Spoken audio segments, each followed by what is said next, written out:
sometimes in this space, you get people that are tokenizing just for the sake of tokenizing and put it on the blockchain just Investors to say they put it love on the blockchain, and there's no point in it, right? They're just riding maybe the latest buzzword. Yes. But it actually doesn't make practical sense. No, it doesn't. And, the finance industry that we are trying to disrupt, there's a lot of things that, that they've gotten wrong in the evolution of their business. But one thing that they did get right is, creating digital representations of physical assets. Like that's, it's something that, again, people are attaching to because it is the, flavor of the week. Okay, and they've done that really well because you have a futures contract with a ticker symbol, and commodities markets have done that effectively. Banking has done that effectively in the past. Yes, and our goal is to be able, there's a couple of things you need to be able to build a new market within an exchange itself, right? And I talk about the market as in let's say I want to create a market for lithium or another energy adjacent asset, for instance, that might power an EV battery or, be used in what you would consider broadband energy production 1, 2, 3, 5, 10 years into the future. The reality is you need, of course, a stable method for discovering price, and then you need liquidity. If you can get the recipe for those two things correct, you can create any market in the world that effectively is physical, and you want to transcend across that digital boundary. Okay. Now, can you tokenize a perpetual future, something that is going to be alive forever? And does that make sense? You can, but you have to ask yourself, why would you, right? Because the futures contracts, when I purchase a futures contract on the CME, for instance, right? Like the majority of the volume is done monthly, right? Like you have to ask yourself, why would I tokenize something that's only going to exist for a month and then it's going to roll over to the next month, right? And then the micro futures that exist weekly, or even the 3-month futures. If you have an asset that's going to exist 3 months, you have to ask yourself, is it worth tokenizing, and can I create enough, or can I get enough legitimate players to the table that would verify that asset as legitimate, right? And that's where you have to stop and ask yourself, wait a minute, what are we trying to do here? Like we're trying to create a tradable market. Like the verification of these assets is rooted in people's belief in it, which comes from the liquidity, and then it's rooted in the price, which also, that's effectively determined by the community. That's determined by the market. It's not determined by Shell or by Exxon. And that's really, when we step back and realize that, that was kind of an aha moment for us. We were like, wait a second. Again, you kind of gotta, especially the investment community is going to try to pigeonhole you into doing something. Your community that you're listening to for product feedback is going to try to pigeonhole you into doing something. But this is the correct way forward. We're 100% sure of it. Okay, and so I know you're talking to all sorts of partners right now and talking to maybe some regulators. What do you think this looks like a year from now if you get it right?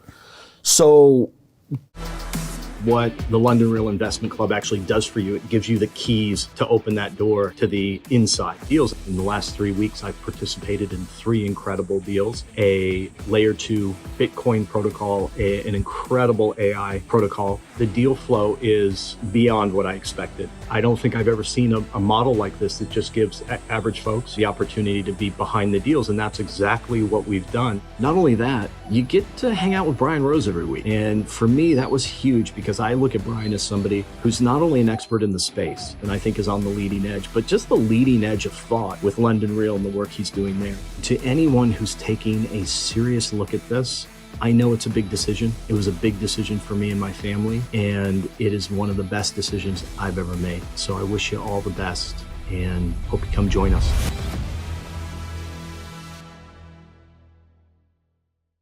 We're very pleased that not just in the United States, but across the world, we're experiencing a shift towards regulatory clarity when it comes to things like stablecoins and exchanges. One year from now, we would very much hope that, we are and become an institution that is recognized, and that mid and especially larger entities that span the trading spectrum, and this includes, quant firms, prop shops, big banks, like that, that class of investor trust us, right? And you know, anybody can go create a market, but again, you know, ultimately crypto right now is, you know, playing with monopoly money when we need to be going to Caesar's Palace and playing with the big boys, right? And that's really what I hope to see as the evolution, not only in the next year, but the next 5. And, you know, regulation, it takes time. Getting governments on board takes time. You know, we've really been we've been so pleased with what we've been seeing. And, you know, the FCA in particular, right, which is the Financial Conduct Authority out of London, we brought this product to them about 15 months ago at the beginning of last year, and they laughed us out of the room. They were like, "No fucking way. We're not touching this." You know, and then blockchain. They didn't like blockchain or crypto. Yeah, absolutely. And again, it's like not even that they didn't like it, but I don't think they understood it. And some of that, you know, the community drives the regulator's attention, right? Like all of a sudden you had this shift where, again, the BlackRocks of the world were bringing in RWAs on chain, which, you know, forced them to take a closer look. But then, you know, the FCA, even with no influence from us or from any of our partners, came back to us and said, "Hey, we think we can regulate this. We want you to come be part of the Innovation Pathways program," which is effectively a digital sandbox as well as a direct access point to regulators to help push products like ours through the keyhole of regulation to influence mass adoption, right? And there are so many organizations in the world that use that as a, you know, kind of use that as a flag in the sand to even justify access, right? I can't go to the Goldman Sachs of the world without that. So, you know, we want to continue to be on the forefront of those conversations. We want to help shape policy. And at the end of the day, you know, everybody in crypto is scared, you know, at least what I would consider, you know, the consumer community, right? Like they're frightened of regulators, and rightfully so, right? With, you know, especially with the previous administration, all the Wells notices that were handed down, and, you know, all of the issues with Coinbase and Uniswap and all of, you know, these ultimately wonderful companies that are pushing the envelope to be regulated the way they have and relegated the way they have. The community was you know, fearful, but, you know, it is a matter of education.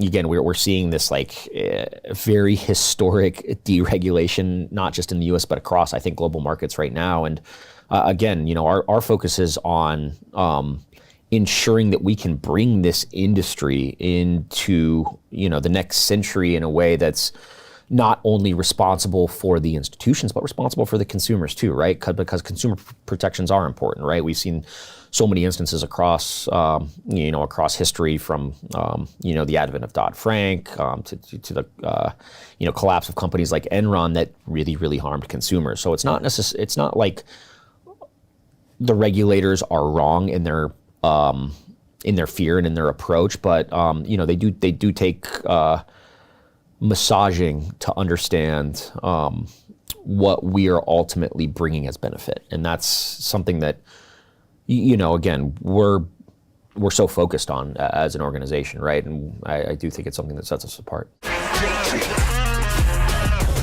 Hey, I know investing in crypto is scary.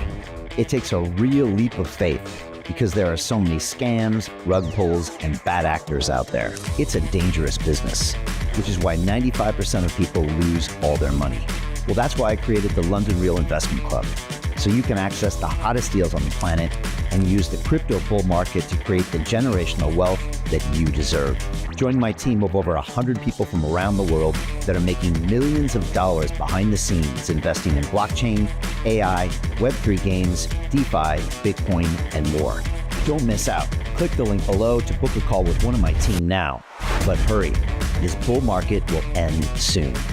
I know investing in crypto can be scary. That's why you gotta join the investment club. Pull the trigger. Let's do this.